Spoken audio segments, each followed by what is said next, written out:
Ya, jadi begini, kalau kami ini sebagai penasihat hukum itu dalam ketentuan undang-undang itu disebut advokat. Ya. Advokat itu diatur di dalam Undang-Undang 18 tahun 2003. Profesi kami dalam persoalan tindak pidana dalam persidangan adalah sebagai penasihat hukum. Nah, itu perlu saya sampaikan seperti itu. Bila dikaitkan dengan apa yang disampaikan oleh terdakwa Nikita Mirzani tentang harus diputar rekaman yang diajukan dalam proses persidangan minggu lalu, kalau dalam posisi penasihat hukum seharusnya penasihat hukum itu memberikan nasihat yang baik kepada kliennya bahwa dalam proses persidangan itu ada kekuasaan hakim, ya. Kekuasaan hakim itu juga tidak ujuk-ujuk bahwa dia mengambil kebijakan dengan semena-mena. Itu juga diatur dalam Undang-Undang 48 tahun 2009. Nah, di dalam ketentuan pasal 25 dijelaskan bahwa majelis hakim itu dalam memeriksa dan mengadili harus juga patuh dalam peraturan perundangan. Salah satunya adalah hukum acara pidana. Dalam proses persidangan minggu lalu itu adalah agenda pemeriksaan saksi, bukan tentang agenda untuk pembuktian dari pihak terdakwa. Saya pikir kalau kemudian majelis hakim tidak mengabulkan permintaan terdakwa, itu kan merupakan satu ketentuan, ya, norma-norma hukum yang harus dilaksanakan majelis hakim. Dan jangan disalahkan majelis hakim bertindak seperti itu. Kenapa? Karena kami lihat majelis hakim itu masih patuh terhadap ajas-ajas hukum normatif, ya, ius constitutum, ya, seperti itu. Dan kemudian kalau terdakwa Nikita Mirzani mempunyai bukti rekaman yang dianggap, ya, patut diduga merupakan salah satu dugaan penyuapan terhadap APH, baik itu jaksa penuntut umum, baik itu majelis hakim, ya, saya pikir penasihat hukumnya ya sarankan kepada terdakwa untuk melaporkan, ya, memberikan ini kepada, ya, misalkan komisi judisial, pengawas dari Mahkamah Agung, Jamwas Kejaksaan Agung atau KPK. Kan lebih dia intelektual gitu loh, daripada membuat sebuah perbuatan-perbuatan yang sepertinya terdakwa Nikita Mirzani diintervensi atau misalkan dihilangkan haknya. Bukan seperti itu. Di situ agenda minggu lalu itu bukan terhadap pembuktian bagi terdakwa. Dan kalaupun ada seperti itu, laporkan. Jadi jangan menciptakan seperti momen-momen dia dinterintervensi, dihilangkan haknya. Enggak seperti itu. Saya pikir itu hal yang keliru lah, ya. Berarti emang bukan ranahnya hakim untuk memutar flash disk ya Bang, karena bukan agenda pembuktian, atau seperti apa sih Bang mungkin Bang? Ada waktunya, ada waktunya, ya. Jadi majelis hakim itu kan juga yang kami lihat, ya, adalah satu APH, ya, penegak hukum yang harus patuh kepada norma hukum juga. Kalau kemudian nanti ada saatnya terdakwa itu diberi kesempatan, silakan dia buka segala bentuk pembuktian yang dia miliki untuk membantah dakwaan dari jaksa penuntut umum, tapi yang berkaitan dengan dakwaan pertama, alternatif pertama, yaitu pasal 27B ayat 2. Kemudian dakwaan pertama alternatif kedua, yaitu 369 ayat 1, ya. 369 ayat 1 itu bukan pencemaran nama baik, ya, itu adalah pengancaman pemerasan, dan pasal kehubungannya yaitu di Undang-Undang TPPU-nya. Ya, nanti ada waktunya. Ya, dia juga bisa menyajikan pembuktian tentang bahwa dia bukan pelakunya, kemudian dia bisa menghadirkan saksi ada catnya, saksi meringankannya, itu nanti, ya, seperti itu. Bang, ini kan dari sifat maupun dari Nikita Mirzani kan membuat review di pengadilan juga Bang, ya, apalagi kan tadi dibuktikan bukan agenda pembuktian, masih tentang saksi-saksi. Otomatis kan ini apakah bisa dilaporkan Nikita Mirzani atas kegiatan yang tidak menyenangkan, perbuatan yang tidak menyenangkan Bang? Baik, Jadi kembali ke saya sampaikan, dalam proses persidangan ini itu kekuasaan hakim itu mutlak ya, sebagaimana yang saya sampaikan tadi dalam Undang-Undang 48 tahun 2009. Itu rumahnya para pelapor dan para terdakwa untuk mencari keadilan, tetapi sebagai leadernya adalah majelis hakim. Dan kalau kemudian majelis hakim merasa bahwa ada hal-hal yang dianggap di sini bisa menghina proses pengadilan, ya dia akan melakukan upaya-upaya hukum yang lain gitu. Tapi lebih kepada untuk sekarang ya saya lihat ya, itu menjadi sebuah pemberatan bagi terdakwa Nikita Mirzani nantinya dalam putusan majelis hakim. Kenapa? Ya karena sudah diperlihatkan secara terang benderang tidak menghormati proses peradilan. Nikita Mirzani kan bertahan terus, tidak mau dikembalikan kepada ditahanan melalui waltah ya, pengawal tahanan, sehingga kemudian jaksa juga sampai turun tangan. Ya jangan disalahkan, majelis hakim jangan disalahkan, jaksa penuntut umum juga jangan disalahkan. Mereka berada di sana itu berdasarkan perintah undang-undang. Jangan disalahkan personalnya. Salahkan kita yang diduga melakukan perbuatan tidak pidana, dugaan tidak pidana ya.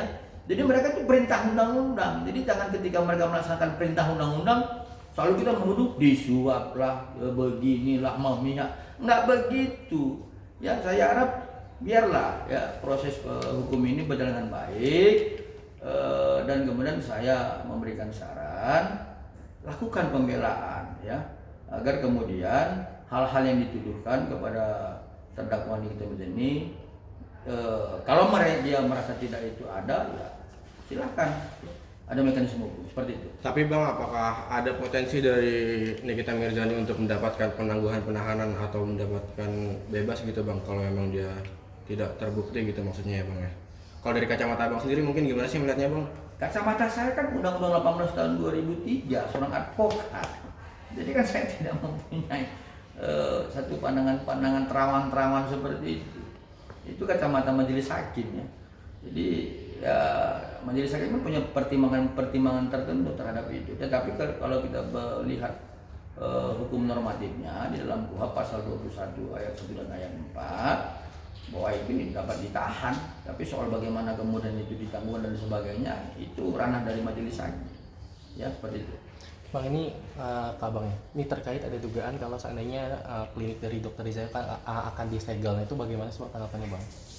Oke, sampai dengan sekarang klinik Glavitsa Estetik itu sampai dengan sekarang tidak ada pemberitahuan dan tidak ada secara lisan ataupun tulisan bahwa klinik Glavitsa itu disegel dari pihak instansi manapun yang berkaitan dengan klinik. Dan poin kedua yang perlu saya sampaikan juga, bahwa produk Glavitsa yang beredar di masyarakat luas sekarang itu termasuk produk yang berbahaya. Itu salah. Karena kenapa?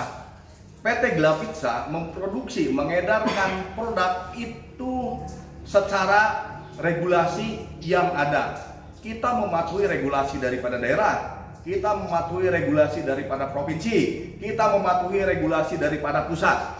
Jadi saya tegaskan lagi, adapun produk yang bermasalah yang sudah beredar di luar sana, dari pihak BPOM belum ada menginformasikan apapun. Seperti itu. Tanggapan Reza Gladi gimana Bang? Bagaimana? Tanggapan Dr. Reza Gladi sama suami gimana Bang? Oh ya, saya mau sampaikan ya. Begini, Dr. Reza Gladis itu kan seorang dokter estetika. Ya itu pertama yang harus saya sampaikan. Kemudian terhadap produk yang dimiliki oleh PT Glavitsa itu adalah merupakan produk dari perusahaan. Yang ketiga saya sampaikan, perusahaan itu sudah mengikuti ketentuan-ketentuan sebagaimana yang diaturkan oleh Badan Pengawasan Obat dan Makanan. Contoh saya sebutkan ya, ini harus kalau advokat begitu ngomongnya, ngebacotnya pasal gitu. Jangan ngebacotnya ngamuk-ngamuk tapi ngiring opini ya, saya ulangi, ngebacotnya pasal. Undang-Undang 17 tahun 2023 di pasal 1 ayat 12 tentang sediaan farmasi. Salah satunya adalah tentang kosmetika. Dan kemudian kosmetika itu yang disebutkan sediaan farmasi sebagaimana di pasal 138 itu wajib memiliki izin edar, kalau tidak dapat dipidana. Nah, izin edar yang dimaksudkan adalah sudah diatur dalam peraturan Badan POM itu nomor 21 tahun 2022. Ya, kalau ditanyakan bagaimana Dokter Reza, dia dokter setika, dia profesinya dokter, tapi PT Glapizza sudah memenuhi sebagaimana apa yang saya sampaikan. Ya, PT Glapizza sudah memenuhi ketentuan peraturan Badan POM nomor 21 tahun 2022, kemudian telah melaksanakan ketentuan-ketentuan apa yang diperintahkan oleh peraturan Presiden nomor 80 tahun 2017 tentang Badan POM, kemudian telah mengikutkan ketentuan Undang-Undang 17 tahun 2023. Nah, kalau ada pihak-pihak yang kemudian menyudutkan, mempersoalkan persoalan produk-produk PT Glapizza dan mengkaitkan kepada Dokter Reza, ini salah alamat. Ya, salah alamat. Dokter Reza itu profesinya adalah seorang dokter, ya. Dia punya SIP, dia punya STR, ya. Kalau kemudian produk ada aturan yang lain, ya seperti itu. Nah, satu lagi yang disebutkan bahwa Glapizza Glowing Booster itu tidak terdaftar, kan sudah disebutkan berulang-ulang oleh klien kami, ya, Dokter Reza Gladys, bahwa treatment itu adalah perawatan, tindakan. Lihat aja di KBBI, apa arti daripada treatment?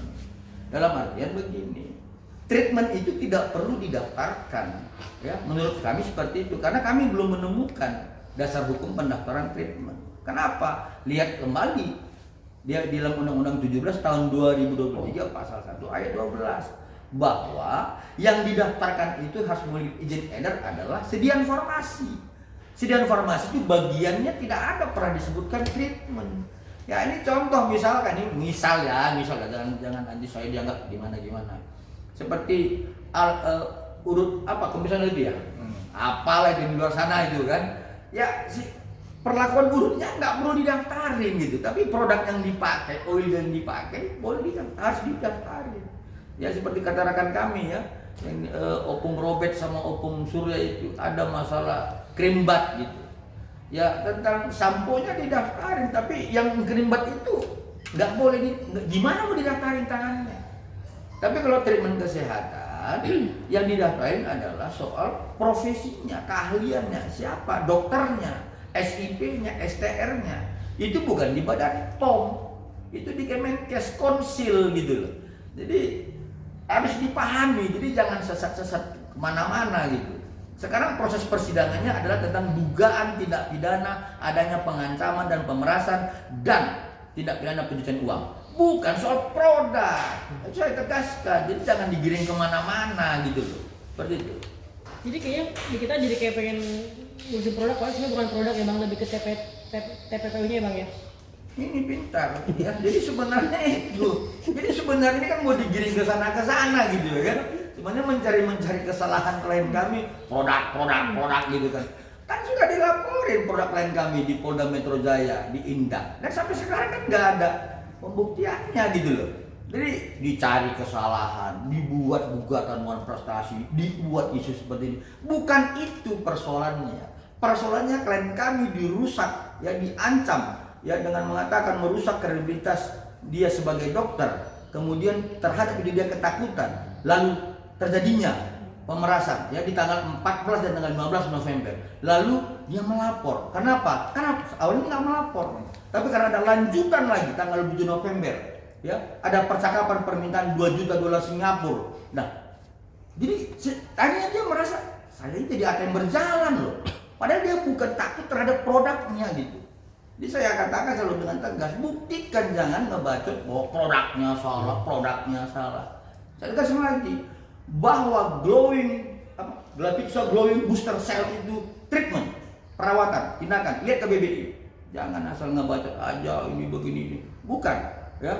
Jadi kalau soal produk yang dikatakan sudah dicabut izin edar, tidak mempunyai izin edar atau dibatalin, itu bukan produk PT Glapizza.